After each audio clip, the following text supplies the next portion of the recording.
بسم اللہ الرحمن الرحیم۔ السلام علیکم ورحمۃ اللہ وبرکاتہ۔ آج ہم آپ لوگوں کو ایک مشہور صحابی کا قصہ سنائیں گے جو سب سے پہلے ختم نبوت پر شہید ہونے والے صحابی ہیں، جس کا نام حضرت حبیب بن زید رضی اللہ تعالیٰ عنہ ہے۔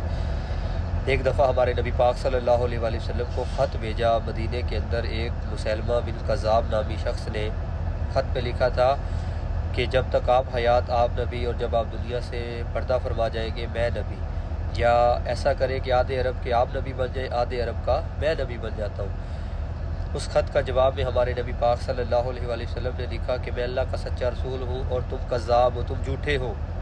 تو ہمارے نبی پاک صلی اللہ علیہ وآلہ وسلم نے فرمایا یہ خط کون لے کے جائے گا؟ اس کے دربار میں خط لے جانا موت کو دعوت دینا تھا۔ ہمارے نبی پاک صلی اللہ علیہ وآلہ وسلم نے اس خط کو بلند کیا تو ایک صحابی کھڑے ہوئے جن کا نام حضرت حبیب بن زید تھا۔ انہوں نے عرض کی یا رسول اللہ میں لے کے جاؤں گا۔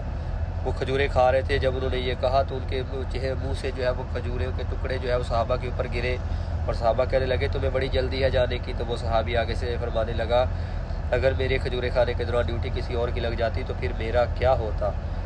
تو حضور علیہ السلام نے اس کو اپنا نیزہ دیا، اپنا گھوڑا دیا، اور خط دے کر حضور علیہ السلام نے فرمایا اے حبیب ذرا ڈٹ کے جانا، تم میرے دشمن کے سامنے جا رہے ہو۔ وہ صحابی آگے سے عرض کرنے لگا یا رسول اللہ فکر ہی نہ کریں۔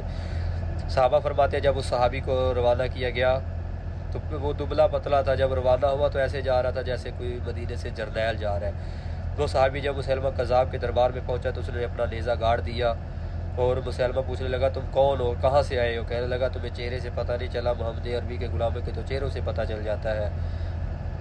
نے کہا کیوں آئے ہو؟ نے کہا تمہارے خط کا جواب لے کے آیا ہوں۔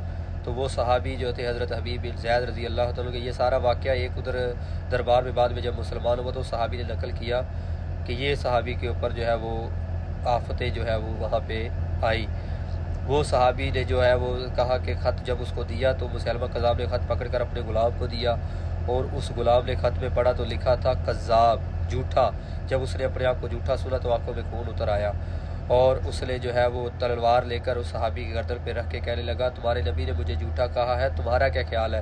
وہ صحابی آگے سے کیا فرماتے ہیں جس کو میرے نبی نے جھوٹا کہہ دیا نا، وہ 7 سمندر جتنی شاہی لے کے آئے اور وہ دو تو وہ داغ اب نہیں دھلے گا، تم کذاب ہو، تم جھوٹے ہو، میرے نبی نے فرمایا ہے۔ تو اس نے کہا پیچھے مڑ کے دیکھو میرے لشکر، وہ تیر تلوار نیزے لے کے کھڑے ہیں، تمہارے اندر پہ وسط کر دیں گے۔ وہ صحابی کہنے لگا مدینے میں میرے 12 بچے ہیں جو ابھی کچھ دودھ پی رہے ہیں، کچھ نے ابھی چلنا بھی شروع نہیں ہوئے، تو میں نے خط پکڑ کر اپنے بچوں کو نہ دیکھا، تیرے لشکر کیا دیکھوں؟ سبحان اللہ۔ اس کے بعد اس نے کیا کیا؟ اس نے تلوار سے اس صحابی کے ایک بازو قلم کر دیا، کاٹ دیا۔